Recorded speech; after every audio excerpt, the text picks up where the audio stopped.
SARURA kids. Mangwanani akanaka vasukuru vangu.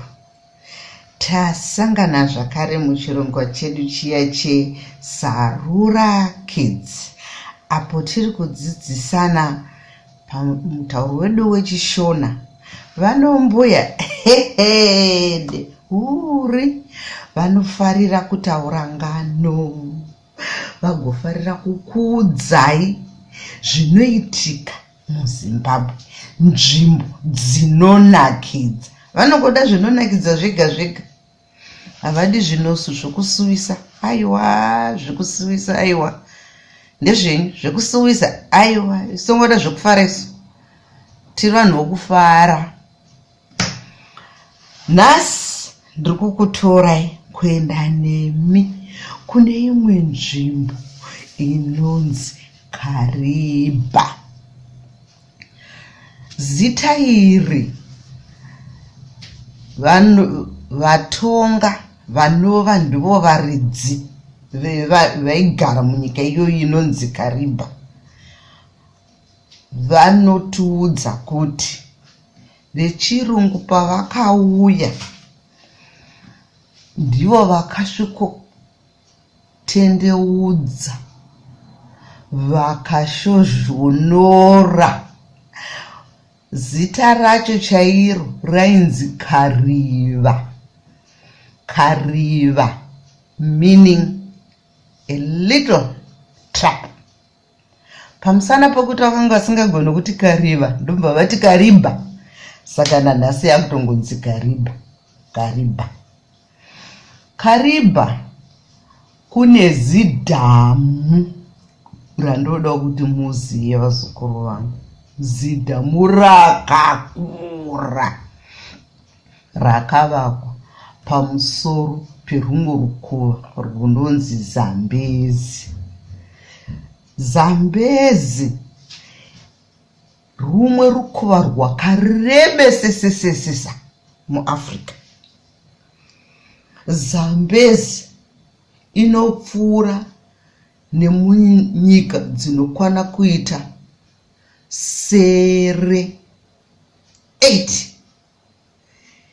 Nyika idzodzi dzinoti runoti rukapfuura nemuZimbabwe, rugopfuura nemuZambia, rugoenda nemuMalawi, rugoenda nemuBotswana, rugoenda nekuTanzania, nekuAngola, nekuNamibia, rugozodakara rwasvika muMozambique, rumva rwanosvoti muocean inonzi Indian Ocean.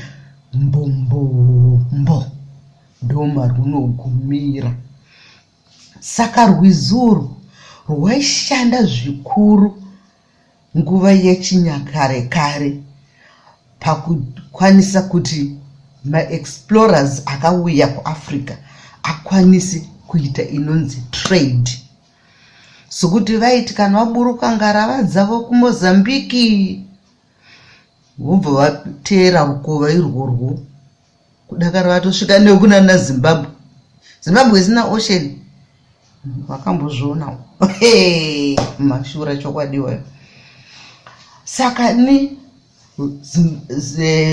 Kariba, Zambezi river zirukova rakakura. Pamusoro perukova ipapo ndopakazovakwa zidhamu rakanaka, rakanakisisa, rakavakwa nevanhu, nemaoko evanhu. Ma1950 dhamu irori rinonzi Kariba Dam. And Kariba Dam ndiro dhamu rine mvura inotipa electricity, magetsi ekuona mudenga ariko munyika medu mese eZimbabwe. Mukasvika kuKariba vazukuru vangu, muchanoona zvinhu zvakawanda. Muchanoona mafloating houseboats.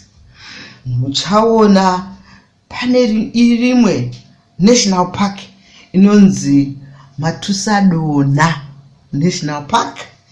Iriko ikoko kune mhuka dzakasiyana siyana dzemusango, munana shumba, nzou, ingwe, mvuu, majirafu, twiza, mhuka dzakasiyana siyana dziri ikoko kuMatusadona National Park. Zvakare Kariba inozikanwa chaizvo chaizvo nenyaya yekuraura. Vaya vanofarira kuraura vanoraura vakaraura sokuti nzvimbo yachona iyoyo yakatogadzirirwa izvozvo. Zvakare mukanga masvikakozve muchaona kune zvivezwa zvatinoti sculpture zvakasiyana siyana zvinoitwa kuKariba. Sculpture yacho imwe yacho inotaura pamusoro pespirit god, river god. Spirit river god yachona inonzi nyaminyami. Nyaminyami yachona iyi vatonga vakatiudza kuti nyaminyami ihove yaigara murukova rweZambezi river. Saka vanoiyeresa hove iyoyo. Asi chinondinakidza pamusoro pehove iyoyo dumbu rayo ihove, musoro inyoka. Hamena kuti vatonga vakazviona zvakaita seiza izvozvo. Saka tinongonzwa kuti kune imwe yainzi nyaminyami. Saka pakugadzira kwavanoita masculpture vanotogadzira sculpture yenyaminyami yespirit god. Murunzwa zvandiri kutaura? Ndati spirit river god, spirit.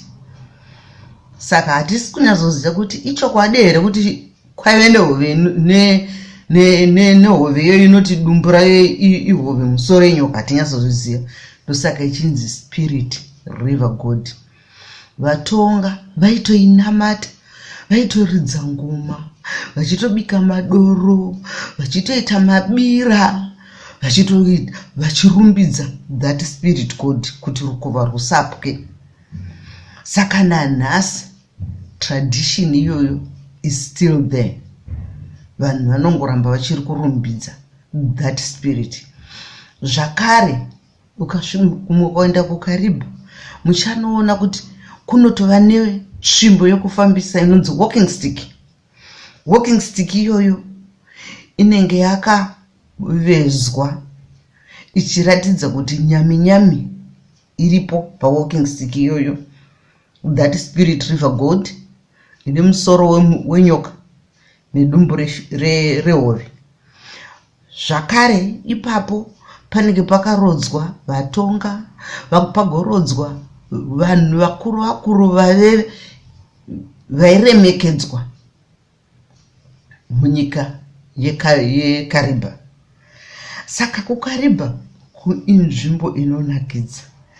Inini ndakakusvika ambuya venyava hapana kwavasingasvike ndakatokusvika ndokuziva. Saka ndichikuziva kuti vazukuru vangoka anenge achikwanisa kana masvika vabereki venyu vachiti kuvhunze kuti toenda kupiko kumbonoona, mboti ngatimboendei timbonoona uko Kariba yakaonekwa nambuya vedu.